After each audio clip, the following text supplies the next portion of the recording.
Market में इतने products मिल रहे हैं, हमें कैसे पता चलेगा कि कौन सा वाला इसमें बेटर है? हम हर एक डिफरेंट इश्यूज़ के लिए वो यूज़ करते हैं। कभी कभार स्किन डिजीज़ के लिए भी यूज़ करते हैं। आम इंसान स्किन का डॉक्टर मतलब ये एस्थेटिक वाला बन सकता है? Improve their looks. स्किन के जो इश्यूज हैं वो मर्द और खवातीन दोनों में सेम है? You must be very selective with the products. कौन सी ऐसी टिप्स हैं जो लेनी चाहिए डेली रूटीन में? कंसीडर करना भी इम्पोर्टेंट है, इम्पोर्टेंस देना भी इम्पोर्टेंट है बिफोर इट्स टू लेट।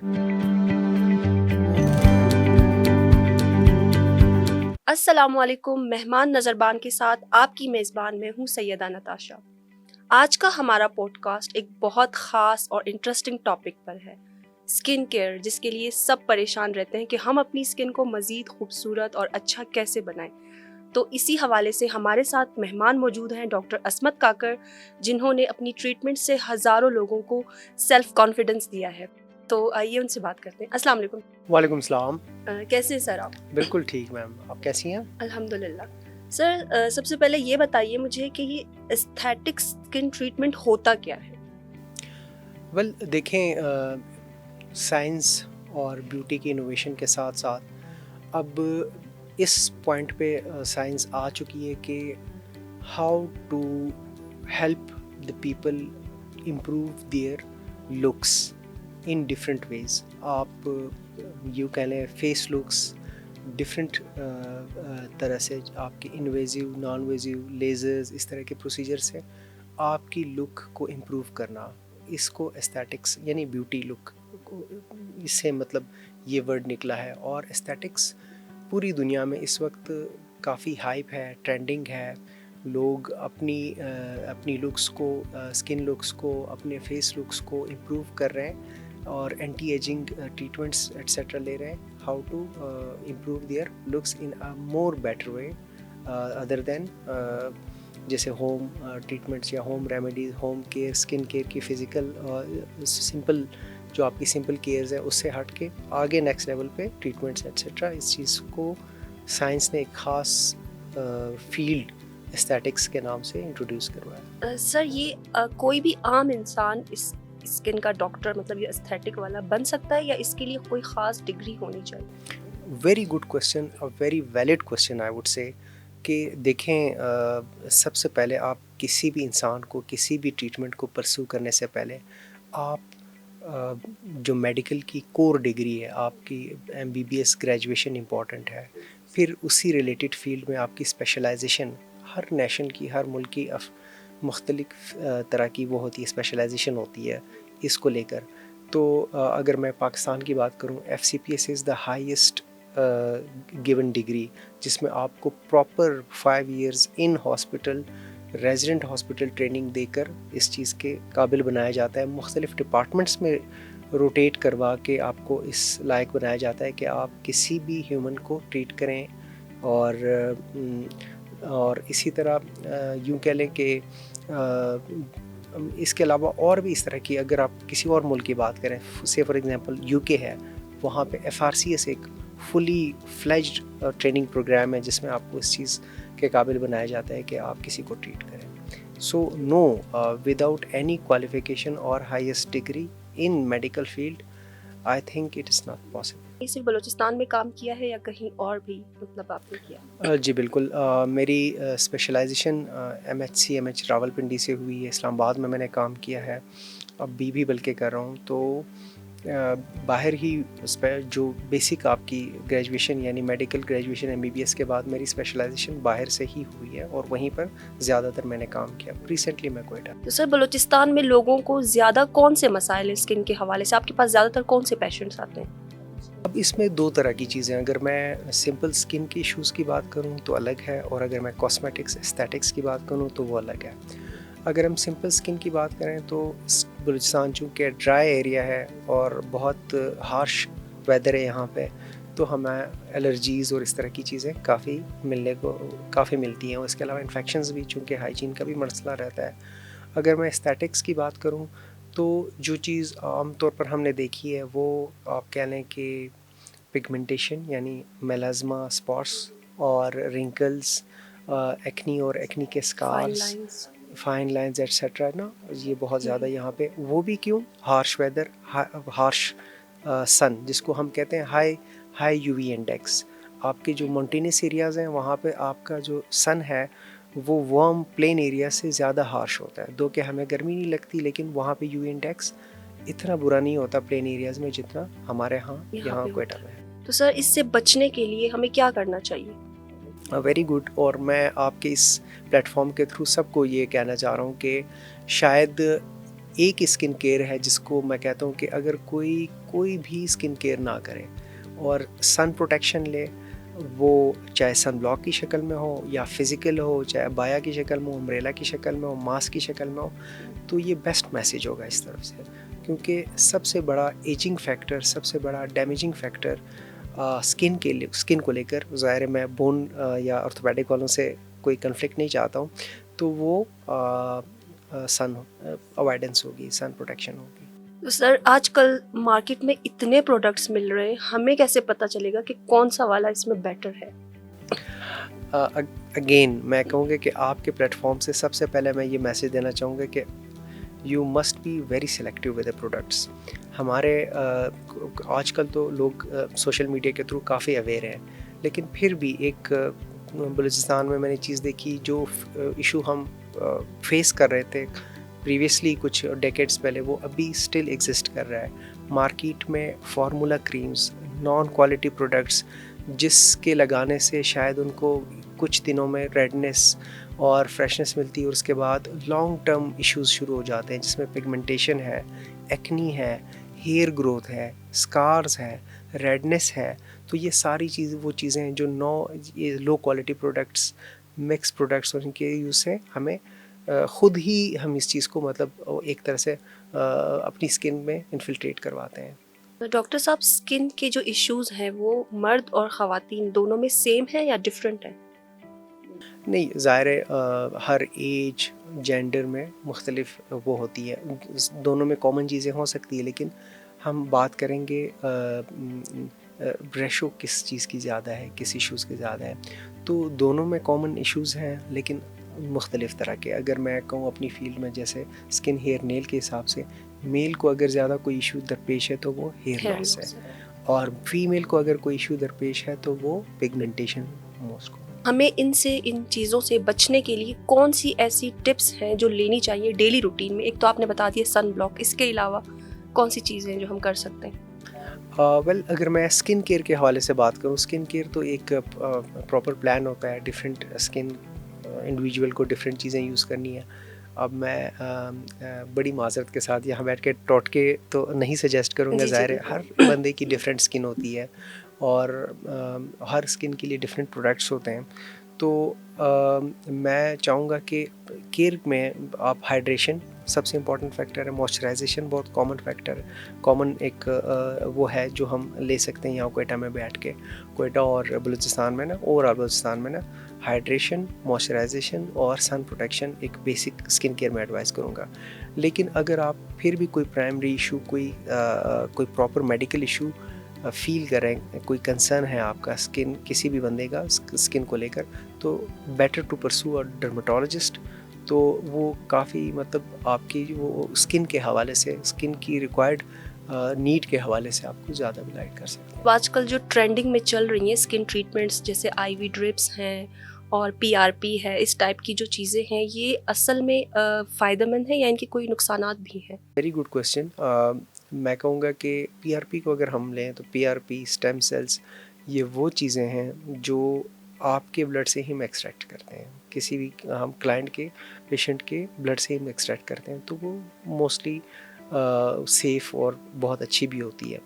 और रिज़ल्ट्स भी ऑब्वियसली जब रिज़ल्ट्स हैं तो लोग प्रैक्टिस कर रहे हैं, लोग करवा रहे हैं, और इट्स टू इन। और सेकंड, कुछ प्रोडक्ट्स जैसे मैं आपने वाइटनिंग इंजेक्शंस या इस तरह की बातें की, ग्लूटाथायोन, देखें इस पे तो काफ़ी कन्फ्लिक्टिंग या कंट्रोवर्शियल ओपिनियन रहता है हमेशा से, जिसका रिस्पांस किसी भी उस पे रह सकता है।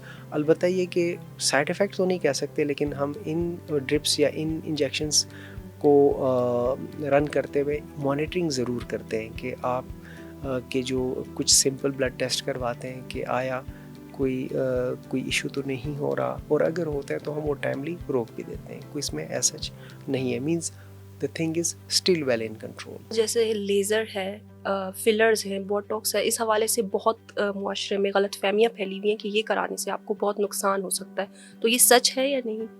यस यस, ये काफ़ी मुझे अपने क्लाइंट से यहाँ पे ये चीज़, हालांकि इस्लामाबाद में या बाहर जब भी हम प्रैक्टिस करते हैं तो लोग काफ़ी अवेयर हैं, और लेकिन यहाँ पे थोड़ी सी मुझे लगा कि फिलर को लेकर बोटुलियम टॉक्सिन जो बोटॉक्स कहते हैं जिसे, इसको लेकर काफ़ी रिलेक्टेंस है कि शायद इसके साइड इफ़ेक्ट है।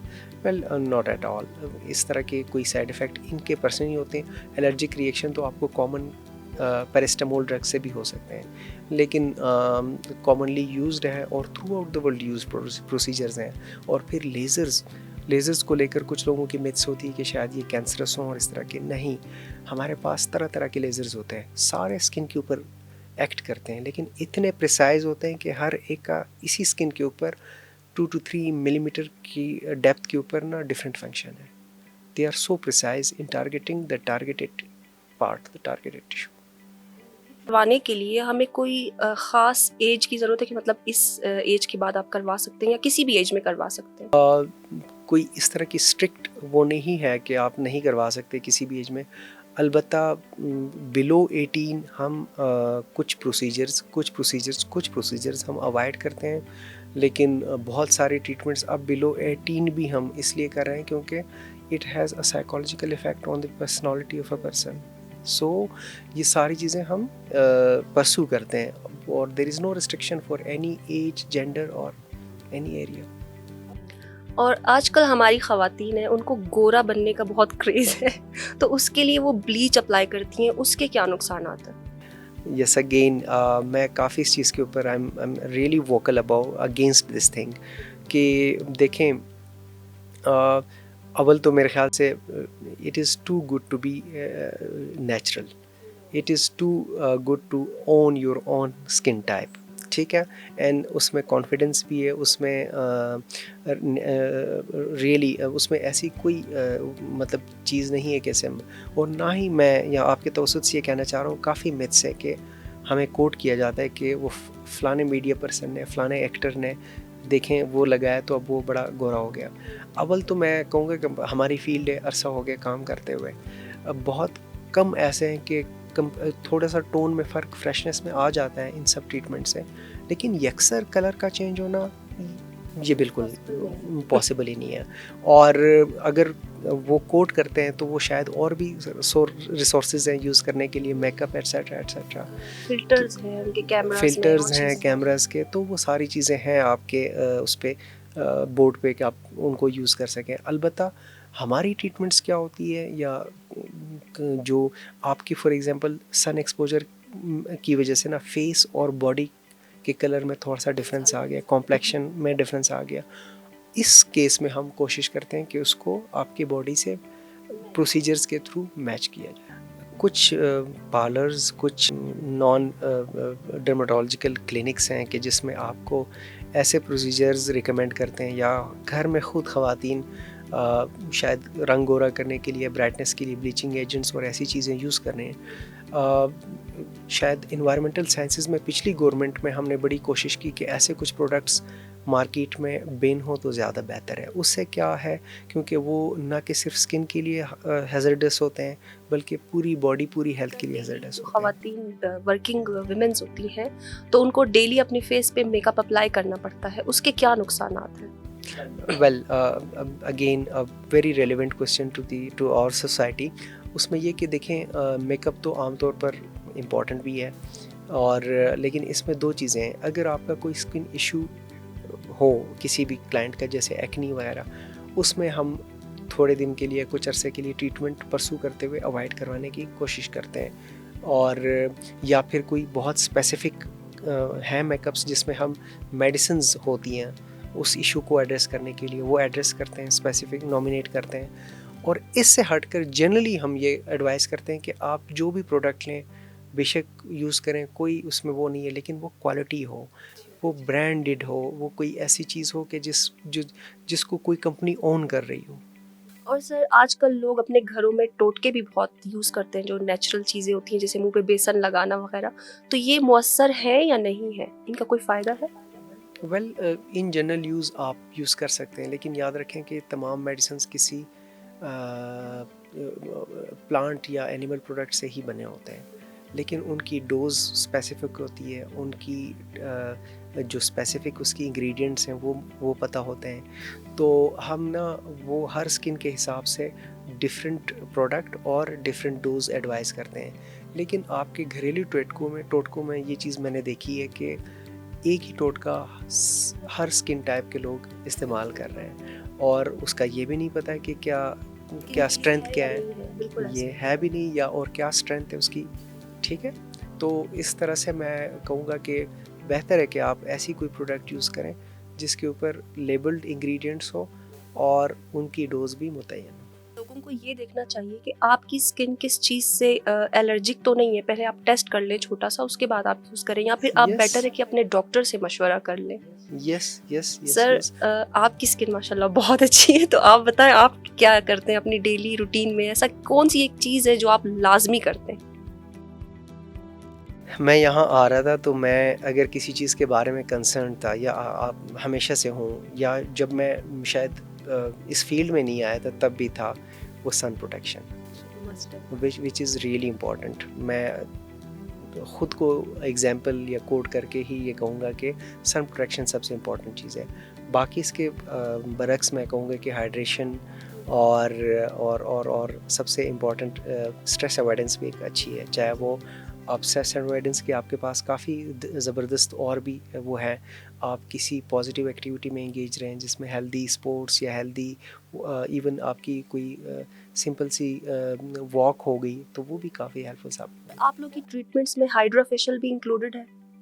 Yes, it is one of the basic procedures जो कि skin cleansing, dead skin removal और स्किन फ्रेशनेस के लिए कॉमनली प्रैक्टिस की जा रही है, और ख़ास तौर पर किसी ओकेजन से पहले, ईद, शादी मंगनी तो एट्सेट्रा। यही हाइड्रा फेशियल मैंने नोट किया आजकल पॉलर वाली जो है, पॉलर्स में भी वो हो रहा है, करवा रहे हैं, तो वो तो डॉक्टर नहीं है, फिर वो किस तरह से कर रहे हैं, मतलब उसका कोई नुकसान तो नहीं अगर हम वहाँ से हाइड्रा फेशियल करवा लें तो?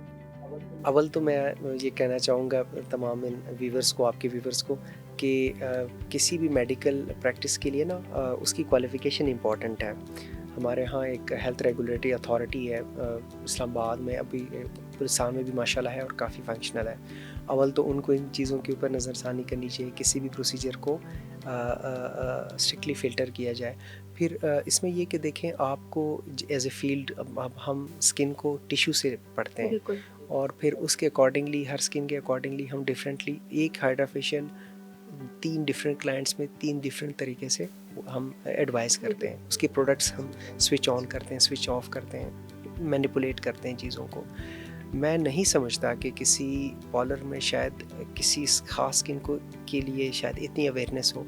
और फिर उससे भी मैं पहले भी डिस्कस कर चुका हूँ, एक चीज़ बहुत कॉमनली देखने को मिली कि इमीडिएट रिज़ल्ट्स अचीव करने के लिए कोई एक्स्ट्रा ब्राइटनेस अचीव करने के लिए वो वहाँ पे शायद ऐसे प्रोडक्ट्स यूज़ होते हैं कि जिससे शायद शॉर्ट टर्म बड़ा इफ़ेक्ट मिलता है, लेकिन लॉन्ग टर्म काफ़ी मुश्किलात पेश होती हैं। कि मैंने फेशियल करवाया, देखो मेरा रंग इतना साफ हो गया, गोरा हो यस गया यस, शरीर। क्योंकि देखिए हमें हमारे पास वहाँ से जो क्लाइंट आते हैं वो एक्सपेक्ट करते हैं कि शायद हम भी उसी तरह यकदम से कोई जादू जी। करें, जो कि मुमकिन देखें नहीं है। किसी भी स्किन चेंज को ना, पॉजिटिव या नेगेटिव, स्किन बहुत स्लो ग्रोइंग ऑर्गन है, तो इफ़ेक्ट आने में और इफ़ेक्ट जाने में काफ़ी टाइम लगता है, ख़राब होने में भी टाइम लगता है और ठीक होने में भी थोड़ा सा। टाइम लगता है। और फिर इम्पॉर्टेंट ये कि आपको उसी स्पेक्ट्रम में जिसमें हम बात कर रहे हैं, यानी freshness, dead skin removal etcetera में ही मिनिमल इम्पॉर्टेंट वो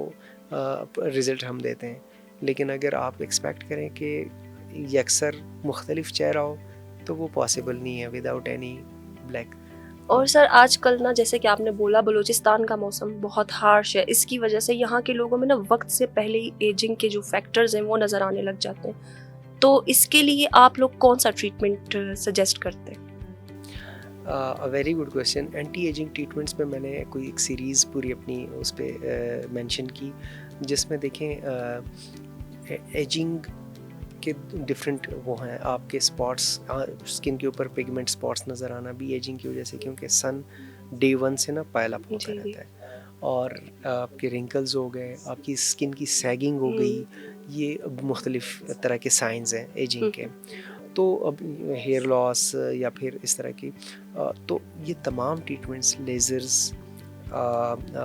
लेज़र्स हो गए और फिलर्स हो गए और थ्रेड्स हो गए, या आजकल बहुत इम्पॉर्टेंट आज स्टेम सेल्स थेरेपीज़ है जिसको हम बूस्टर ट्रीटमेंट्स कहते हैं। ये वो तमाम ट्रीटमेंट है जो आपको हेल्प करती है एंटी एज रेस करने में। मींस आप शायद फिर भी एज हो रहे हो लेकिन कंपैरेटिवली क्वाइट स्लो हो जाती है आपको। यू बाय टाइम यू और आजकल सर रेटिनॉल का भी बहुत चल रहा है कि आप रेटिनॉल सिर्फ लगाएंगे तो आपके सारे इश्यूज वो हो जाएंगे, लेकिन उसका मैंने ये भी देखा उसके साइड इफ़ेक्ट्स भी हैं। उसके लगाने का अपना एक तरीका भी है। अगर आप लगा के डायरेक्टली धूप में चले जाएं तो वो उल्टा आपके ऊपर बुरा असर करेगा। तो इसके हवाले से थोड़ा सा बताएं, डिफाइन करें। यस, रेटिनॉल आपने बात की। अब मैं एज ए होल डिस्कस करूँगा कि ये आप विटामिन ए की फैमिली की बात कर रहे हैं, जिसकी फैमिली के अंदर बेतहाशा प्रोडक्ट्स हैं, जिसके मैं अगर आप बताऊं कि इसमें grade 1, grade 2, grade 3, grade 4 different families या डिफरेंट क्लासेस ऑफ प्रोडक्ट्स हैं और उनकी डिफरेंट इंटेंसिटी होती है, परसेंटेज होती है। तो हम हर एक डिफरेंट इश्यूज़ के लिए वो यूज़ करते हैं। कभी कभार स्किन डिजीज़ के लिए भी यूज़ करते हैं, कभी कभार नॉर्मल स्किन रूटीन में भी यूज़ करते हैं एंटी एजिंग के तौर पर। यस, उसमें लेकिन इम्पॉर्टेंट ये है कि आप अगर बहुत मिनिमल नॉर्मल रूटीन में यूज़ कर रहे हैं, you will have your result as an anti ageing by months and years. ये स्लो स्टडी, लेकिन उसमें बहुत इंपॉर्टेंट केयर भी रिक्वायर्ड होती है कि जिसमें आप अगर से फॉर एग्जांपल उसके यूज़ करते हुए भी आप एक्सपोजर करें अपना, so there is high chance कि आपको सन डैमेज हो सकता है। So this is very important. और बहुत इंपॉर्टेंट मैं ये मेंशन करना चाहूँगा कि it is not recommended for everyone. Say for example वो ख़वातीन जो प्लान कर रही हैं, फैमिली प्लान कर रही हैं, if they use them, it is very dangerous, it is very hazardous to them. ठीक है, तो yes, you should always use the products by consulting any dermatologist. इन ट्रीटमेंट्स के अलावा हमारी डाइट भी तो हमारी स्किन पे बहुत असर करती है। तो हमें अपनी डाइट में ऐसी कौन सी चीज़ें अवॉइड करनी चाहिए जो हमारी स्किन के लिए अच्छी नहीं है?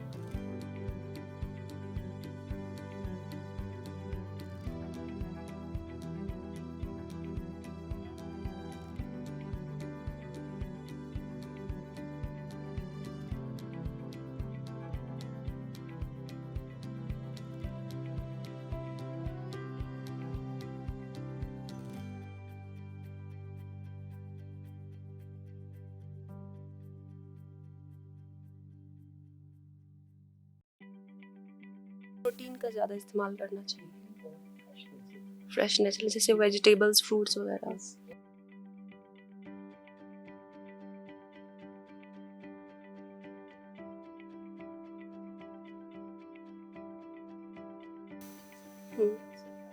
तो वो आपके लिए नुकसानदेह हो जाएगी।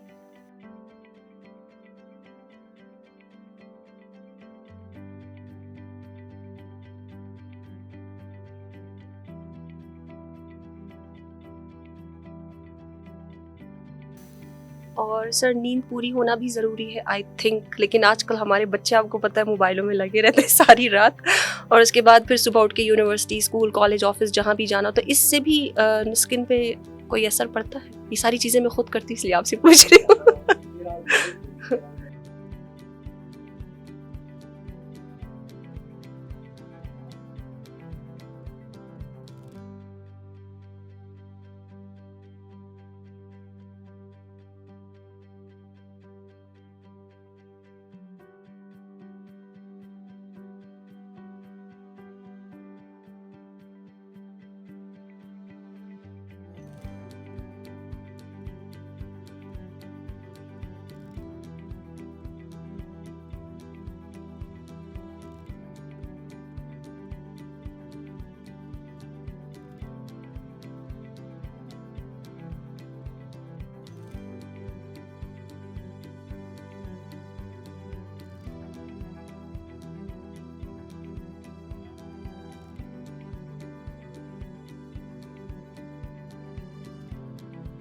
बहुत सारे मसले हल हो जाएंगे। सर, आप हमारी यूथ को इस हवाले से क्या पैगाम देना चाहेंगे, क्योंकि बहुत से लोगों को मैंने देखा है उनकी स्किन जो अगर अच्छी नहीं हो या कलर उनका डार्क हो तो वो खुद को कमतर समझने लगते हैं, उनके अंदर सेल्फ कॉन्फिडेंस की कमी आ जाती है, तो आप उनको क्या पैगाम देना चाहेंगे?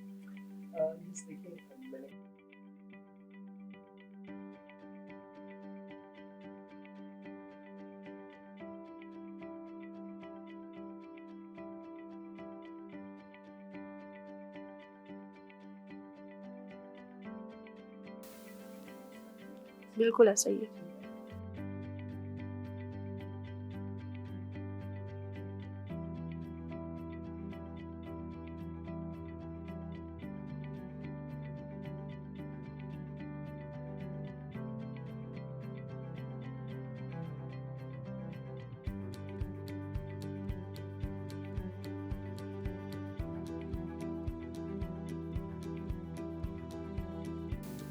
फिर आपको साइकोलॉजिस्ट के पास जाना पड़ जाएगा। जी।